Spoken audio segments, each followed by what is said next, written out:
دیکھیے ایک تو ہمارا پرنسپل سٹانس ہے کہ اس پارلیمنٹ کو ہم لیجیٹیمیٹ تصور نہیں کرتے. اس سے کوئی قانون سازی جو ہے نا اس کی کوئی قانونی اور اخلاقی حیثیت نہیں ہے. البتہ یہ ابھی چونکہ کوئی ڈرافٹ آیا نہیں ہے، اس سے پہلے ہم اس کے اوپر کوئی کمنٹس کریں وہ مناسب نہیں ہوگا. جب آئے گا تو بات کریں گے.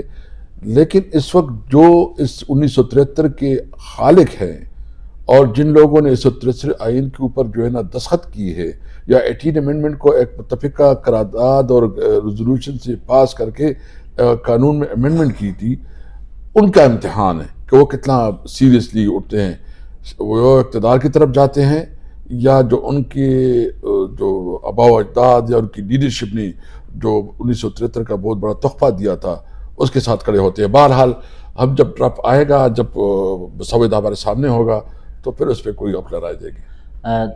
اس وقت اپوزیشن اتحاد کیا فیصلے کرنے جا رہی ہے؟ کوئی پیش رفت ہوگی بانی کی رہائی کے حوالے سے؟ جی انشاءاللہ فرائیڈے کو ہماری میٹنگ ہے. فرائیڈے کو جو ہے نا ہم تمام پارٹیز کو بلا رہے ہیں، اپنی سینئر پارٹی لیڈرشپ کو بھی بلا رہے ہیں اور وکلاء کو بھی بلا رہے ہیں. ہم ایک جوائنٹ میٹنگ کریں گے، ڈسکس کریں گے، ایک عمل بنائیں گے. ہم اس نظام کے خلاف اور اس سسٹم کے خلاف جس میں عدلیہ مکمل طور پر کمپرومائز ہو گئی ہے، عدلیہ کے اوپر بہت زیادہ اس وقت دباؤ ہے، پریشر ہے اور عملاً اس عدالتوں سے انصاف ناپید ہو چکا ہے. تو ہم نے ایک پوری مشاورت کرنی، ایک اسٹریٹجی بنائی اور لاک عمل دے رہا ہے انشاءاللہ. آپ کا کوئی حکومت یا اتحاد کا حکومت سے کوئی رابطہ ہے؟ اور مولانا فضل الرحمان سے کیسی ملاقات رہی ہے پارلیمانی راہداریوں میں جو گزشتہ روز ہوئی ہے؟ اچھی ملاقات ہوئی. کل انہوں نے ایک بات کی، تقریر میں بھی کہا کہ انہوں نے اچھا صاحب نے جو نقطہ نظر یا تقریر کی ان کو انڈورس کیا. اس نے کہا کہ ان کے ساتھ اتفاق کرتے ہوئے بات کی. ایک اچھی ڈسکشن تھی. ہم ہر صورت میں چاہتے ہیں کہ اپوزیشن اکٹھی ہو اور اپوزیشن کی اگر تقسیم ہوگی تو حکومت کے لیے ایک سہولت کی بنتی ہے. تو ہم نے ہر صورت میں اپنے اپوزیشن کو اکٹھا رکھنا ہے. اپوزیشن میں ہوتے ہوئے اپوزیشن کو اکٹھا رکھنے کا مطلب یہ ہے کہ الفاظ سے بڑھ کر ایک دوسرے کا ساتھ دیا جائے. اس سے قبل اپوزیشن لیڈر کے حوالے کے پاس بہت ساری چیزوں میں اختیار تھا یا بات چیت کا آئین انہیں اختیار دیتا ہے. اس میں الیکشن کمیشن حکام کی تعیناتی ہو، چیف الیکشن کمشنر کی تعیناتی ہو، کمیٹی بنانے کا معاملہ ہو، اس میں مجموعی اپوزیشن ہمیں نظر نہیں آتی رہی ہے. کیا آپ اس طرح کے چھوٹے چھوٹے فیصلے جن میں مفادات بھی شامل ہوتے ہیں بے شک، اس میں بھی اپوزیشن کو مجموعی طور پر ان کی عددی حیثیت کے حساب سے شامل کریں گے یا ماضی کی طرح آئسولیٹ ہمیں نظر آئے گا؟ نہیں دیکھیں، ہم آپ کو پتہ ہے کہ ہمیشہ مولانا کی ہم نے بہت رسپیکٹ کی، اس کے ساتھ رابطہ بھی رکھا ہے. اب بھی ہماری خواہش ہے کہ ان کے ساتھ ہمارے رابطے ہوں اور ہماری خواہش ہے کہ جتنی بھی ایشوز ہو اپوزیشن اکٹھی ہو کے کوئی آگے بڑھے. یہ جو اس وقت جنگ ہے عملی طور پر ملک میں کوئی سسٹم نہیں رہ گیا بلکہ بنانا ریپبلک بن گیا ہے. اس وقت ضرورت ہے کہ تمام جمہوری قوتیں جو اپنے آپ کو جمہوری قوت ہے وہ ایک پلیٹ فارم پہ متحد ہو. ادروائز جو اس وقت عدالت عدلیہ کا حال ہے یا جو پارلیمنٹ کا حال ہے یا دیگر اداروں کا جو حال ہے، اس میں نہ یہ ملک ترقی کر سکتا ہے نہ آگے بڑھ سکتا ہے. صرف ایک ہی راستہ ہے ملک کی ترقی اور خوشحالی کا کہ تمام جمہوری قوتیں اکٹھی ہو کے ملک میں قانون اور آئین کی بلندی کے لیے اکٹھی ہو. ایک چیز یہ کہ آپ لوگوں نے قومی حکومت کی تشکیل کا کہا تھا کہ قومی حکومت بنائی جائے جو یہاں پر الیکشن کی شفافیت کے حوالے سے فیصلے کرے، اس کے بعد مجموعی طور پر آپ ایک نئے الیکشن کی طرف بڑھ جائیں.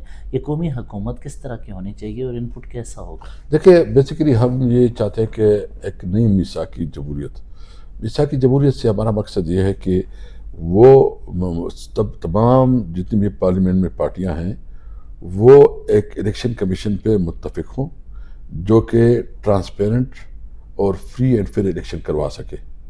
تو اس لیے ہم سمجھتے ہیں کہ کوئی جو ٹائم ہو اس میں ایسی حکومت ہو کہ وہ اس پہ بھی تمام پولیٹیکل پارٹیز اکٹھی ہو، کیونکہ یہ جو نظام ہے یہ ناکام ہو گیا ہے. ابھی تک مجھے بتایا کہ اس حکومت نے جو بڑے بڑے دعوے کر رہے ہیں، 2 صوبے میں مکمل آگ لگی ہوئی ہے، معاشی طور پر مکمل طور پر ناکام ہے.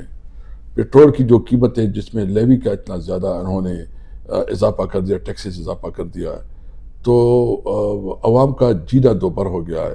ابھی تو عوام اپنے گھروں سے بھی نہیں نکل سکتے. اس پہ کاروبار کیا ہوگا؟ ہم پوچھنا چاہتے ہیں کہ کتنی انویسٹمنٹ آئی ہے. ہم پوچھنا چاہتے ہیں کہ امن و امان کے حوالے سے اس کی کیا اقدامات ہیں. ہم پوچھنا چاہتے ہیں کہ ایسا کون سا ریلیف ہے جو انہوں نے عوام کو نہیں دیا ہے. بلکہ ہم یہ بھی پوچھنا چاہتے ہیں کہ اس وقت اس پارلیمنٹ نے کتنی قانون سازی کی ہے جو کہ عوام کی دیا ہو, جو عوام کی کوئی ریلیف ہو. تو اس لیے یہ حکومت جو ہے نا عوام کے ایجنڈے پہ بالکل نہیں ہے.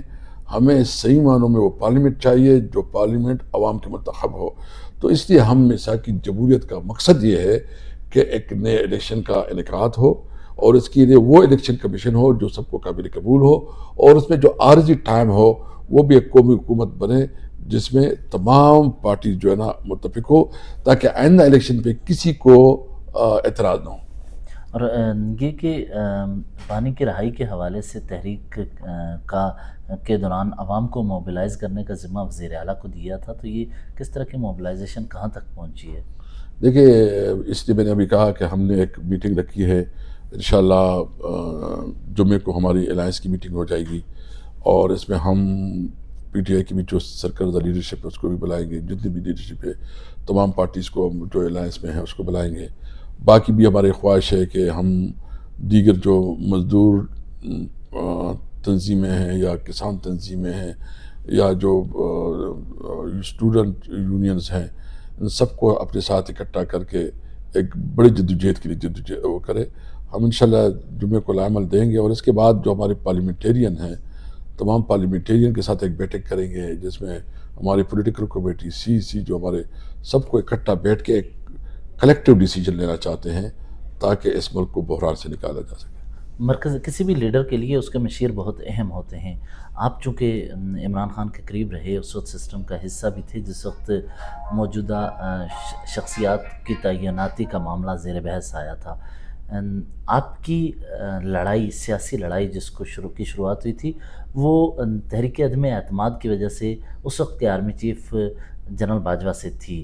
کیا وجہ ہے کہ ایک نیا آرمی چیف تعینات ہو رہا تھا کہ عمران خان کو کس نے مشورہ دیا, یا انہوں نے ایسے کیوں فیصلے کیے کہ لڑائی کا رخ سابق آرمی چیف کی بجائے اس طرف بڑھ گیا؟ اور ابھی تک ہم دیکھ رہے ہیں کہ پی ٹی آئی کی کہ سوشل میڈیا, اور ابھی حال ہی میں دیکھیں تو مراد سعید نے ٹویٹ میں بھی فیلڈ مارشل سید عاصم منیر کا نام لے لیا. ایسی کیا وجوہات ہیں کہ آپ نے ایک عاصم منیر کی طرف توپوں کا رخ کر دیا تھا, جس وقت آپ کی لڑائی تو تحریک عدم اعتماد کی وجہ سے یا امریکہ کی مداخلت کی وجہ سے اس وقت کے آرمی چیف سے تھی؟ دیکھیے, سب سے پہلے بات تو یہ ہے کہ یہ بالکل غلط فہمی ہے کہ عمران خان نے کوئی مخالفت کی تھی یا کوئی اپوزیشن کی تھی. آپ کو پتہ ہے کہ ادھر جو ہے نا اس وقت بھی, کیونکہ خان صاحب نے ہمیشہ اداروں کی بالادستی پہ اور اداروں کی انڈیپینڈنس پہ جو ہے نا بلیو کیا ہے. جو چیزیں ہیں, مجھے افسوس اس بات پہ ہے کہ شاید ادارے اس غلط فہمی میں ہیں کہ عمران خان کی اس کے ساتھ. عمران خان نے پبلکلی کہا, کئی دفعہ کہا کہ میں کسی سے انتقام نہیں لوں گا, میں پاکستان کے خاطر تمام اپنے, اس نے یہ کہا کہ میرے اوپر جس نے حملہ کیا ہے میں اس کو بھی معاف کروں گا, لیکن جس نے قوم کا دولت لوٹا اس کو معاف نہیں کیا جا سکتا کیونکہ قوم کا مسئلہ ہے. تو عمران خان کے بارے میں ایک امپریشن یہ ہے کہ وہ شاید انتقام لے گا, وہ انصاف کرے گا, اور کسی انتقام کا کوئی وہ نہیں ہے, نہ ہم کسی انڈیویجول سے ہمارے دشمنی ہے. ہم تو سمجھتے ہیں کہ ہم سے ہمارا بنیادی حق چھینا گیا ہے. ہمارے جو الیکشن کے ساتھ ہوا کہ ہمارے سے ہمارا جو نشان تھا وہ چھینا گیا, ہمیں لیول پلینگ فیلڈ نہیں دیا گیا, ہمارے لوگوں کو جیلے پہ ڈالا گیا. اور خاص کر پنجاب میں تو امن اینڈ پولیس اسٹیٹ ہے. پنجاب میں تو ہم شاید یہ پریس کانفرنس بھی نہ کر سکے.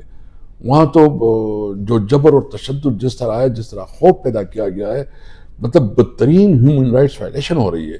تو اس صورتحال میں جو ہمارا قانونی اور آئینی حق ہے کہ ہمیں سیاست کرنے دی جائے, ہمیں جمہوری جدوجہد میں آزادی ہونی چاہیے. ابھی بھی آپ دیکھیں کہ وہ بھی یہی کہتے ہیں کہ آپ سیاست کریں, کسی شخص کے ساتھ ذاتی دشمنی کی حد تک نہ اتر آئیں. تو یہ تو پرسنل اٹیک ہو رہے ہوتے ہیں, تو اس کا رد عمل, اس کا فائدہ مسلم لیگ نون اور پیپلز پارٹی اٹھا رہی ہے. دیکھیں, یہ ہمارا ایک حق یا بنیاد مرسوس جتنی بھی ہوئی, کسی ایک میں بھی پی ٹی آئی کسی دوسری طرف کھڑی رہی کہ وہ اپنے ملک کے ساتھ رہی, اپنے افواج کے ساتھ کھڑی رہی. آپ آپریشن بریانو مرسوس میں اور دیگر افواج کے ساتھ جی کھڑی رہی. تو ہم تو دیکھو, ہم تو پاکستان کے ساتھ ہیں. جو بھی ہے, جس بھی پوزیشن پہ ہے, اس کو آئین اور قانون کا احترام کرنا چاہیے. تو لیکن مسئلہ پھر بھی وہی ہے کہ جب تک انڈیویجولز کے درمیان جو معاملات ہیں یا وہ خدشات ہیں وہ دور نہیں ہوں گے تو بہتری کی طرف نہیں بڑھ سکتے. تو ان کو دور کرنے کے لیے ایسا کیا راستہ ہے؟ کیونکہ آپ خود دیکھیں کہ نو کانفیڈنس موشن، جو کہ آپ اسپیکر تھے تحریک اعتماد سے لے کے اب تک بات پرسنل ہو گئی. نہیں، سمپل راستہ ہے. آئین سب کا متفق ہے، 1973 آئین سب کا متفق ہے. آئین ایک ایسا ڈاکومنٹ ہے جس پہ ہم سب متفق ہیں، اس پہ کسی انڈیویجول کا کوئی حیثیت نہیں. پاکستان اہم ہے، ملک کے آئین اہم ہے، ملک کے ادارے اہم ہیں. ہم سمجھتے ہیں کہ آئے جو بھی ہے، کوئی جج ہے، کوئی جنرل ہے، کوئی وزیر اعظم ہے، کوئی اپوزیشن لیڈر ہے، جو بھی ہے، سب قانون آئین کو اپنا وہ بنائے. 1973 کا آئین متفقہ آئین ہے، اس پہ ہم سب متفق بھی ہے اور آگے بڑھ سکتے ہیں. ملک تب آگے بڑھے گا جب ہم سب مل کے اس ملک کی جو قوانین ہے اس کا احترام کریں. یہ جنرل بات ہو گئی، لیکن عملاً میں اگر دیکھوں سیریز وائز آپ آگے بڑھتے چلے گئے. آپ کی حکومت ختم ہوئی، یہ حکومت بری، الیکشن آئے، جو قاضی فائز عیسیٰ آئے، بلہ چھینا گیا، اس کے بعد بلہ آپ سے چھن گیا، آخر تک یہاں تک پہنچے. غلطیاں بھی ہوتی رہیں اور لڑائی کی شدت میں اضافہ ہوتا چلا گیا، اس لڑائی میں کمی نہیں آئی. تو ایسے کون سے اعمال ہیں یا طریقہ کار ہے یا راستہ ہے جس میں شدت کو کم کرتے ہوئے ایک دوسرے کے سامنے بیٹھنے کی پوزیشن میں آ جائیں؟ اصل معاملہ یہ ہے، کیسے ہو سکتا ہے؟ دیکھو، ہم نے تو کیا جس حد تک ہم گئے، مطلب جو انڈیا کے ساتھ ہوا، ایون جو ابھی ریسنٹلی جو ایران اور امریکہ کا جو مذاکرات کے لیے ہو رہے تھے، تو ہم نے پنڈی کا جلسہ ملتوی کیا. یعنی ہمارے اوپر کتنا پریشر ہے اور ہمارے خلاف اپنی پارٹی کے اندر کتنا سوشل میڈیا پہ کمپین چلے، آپ خود اس سے واقف ہے. تو ہم تو سب کچھ کر رہے ہیں، پاکستان کے خاطر کر رہے ہیں. دوسرے لوگ بھی دیکھیں نا کہ ہم جتنی قربانی کر رہے ہیں پاکستان کے خاطر. ہمارے سے دشمنی کیوں ہیں؟ ہم پاکستان کو مانتے ہیں، ہم آئین کو مانتے ہیں، اس ملک میں امن چاہتے ہیں، اس ملک کی ترقی چاہتے ہیں. ہم سب بیٹھے ملک کی قانون اور آئین کے لیے اور ملک کی ترقی کے لیے. یہاں تک ٹھیک ہے کہ ایکسیپٹ کر لیا گیا کہ ہم بہتری کے لیے آگے بڑھنا چاہتے ہیں. تو آپ کی طرف سے بطور پی ٹی آئی کے مرکزی رہنما ایسے کون سے پوائنٹس ہو سکتے ہیں جن کے لیے آپ سمجھتے ہیں کہ ادھر سے بھی اور آپ کی طرف سے ایک طرح سے سیز فائر کرتے ہوئے آگے بڑھا جائے اور آپ ان معاملات میں بہتری کی طرف لے جا سکتے ہیں، مثال کے طور پر پارلیمان کے اندر یا باہر؟ دیکھو، ادارے تو کہتے ہیں، اس دن بھی کہا ہے کہ سیاست سے ہمارا کوئی تعلق نہیں ہے، تو ہم اس کو اپریشیٹ کرتے ہیں. عملاً بھی نہیں ہونے چاہیے. اور ہم یہی سمجھتے ہیں کہ جو جس ادارے کا قانون اور آئین کے اندر رول ہے اس کے تک اپنا آپ کو محدود رکھنا چاہیے. تو آپ کی فیسیلیٹیشن پھر کے پی گورنمنٹ کی حد تک اور مرکز میں سیاسی جماعت یا پھر ایون سوشل میڈیا کی حد تک بھی پھر آپ کی فیسیلیٹیشن ریاست کے ساتھ کیسی رہے گی؟ کیونکہ آپ کے سوشل میڈیا کو وہ تھریٹ سمجھتے رہے ہیں اور وہ سمجھتے رہے ہیں کہ سوشل میڈیا کی جانب سے ایسی چیزیں چلائی جاتی ہیں جو کہ ریاست کے لیے مشکل کا سبب بن جاتی ہیں. سوشل میڈیا تو ہمارے خلاف جو کر رہی ہے وہ تو اس سے زیادہ ہمارے خلاف کر رہی ہے. وہ اس میں تو سوشل میڈیا آپ کیا کہہ سکتے ہیں کہ سارا پی ٹی آئی کا سوشل میڈیا ہے. ہر قسم کے لوگ ہیں، ہمارے اپنے لوگ بھی ہمارے خلاف. دیکھو، ریاست عوام ہے، ریاست یہ پارلیمنٹ ہے، ریاست ہم ہے، ہم پاکستان ہے. ہم کسی صورت میں اپنے ملک کو لیٹ ڈاؤن نہیں کرنا چاہتے، اپنے ملک کی ترقی چاہتے ہیں، اپنے ملک کی خوشحالی چاہتے ہیں.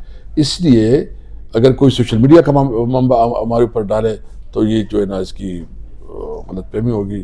ہم بیسیکلی سمجھتے ہیں کہ پاکستان اہم ہے، پاکستان کو کے لیے ہم سب کچھ قربان کر سکتے ہیں. اپنی ذاتی جو ہمارے ساتھ ظلم ہوا ہے اس کو بھی قربان سے کر سکتے ہیں. آئے پاکستان کے لیے مل کے بیٹھے. یعنی آپ کے کہنے کا مقصد ہے پاکستان آئین اور عوام کے مفاد میں آپ موجودہ شخصیات کے ساتھ بھی بیٹھ کر بات چیت کے ذریعے معاملات کو آگے بڑھا سکتے ہیں. دیکھیں، آپ اس کو جو بھی پاکستان آئین اور عوام کے، دیکھیں، میں یہ سمجھتا ہوں کہ اس وقت جو پولیٹیکل سچویشن ہے اس میں ضرورت اس بات کی ہے کہ تمام سٹیک ہولڈر وہ بیٹھے اور سوچے کہ پاکستان کو اس کرائسس سے کیسے نکالا جا سکتا ہے.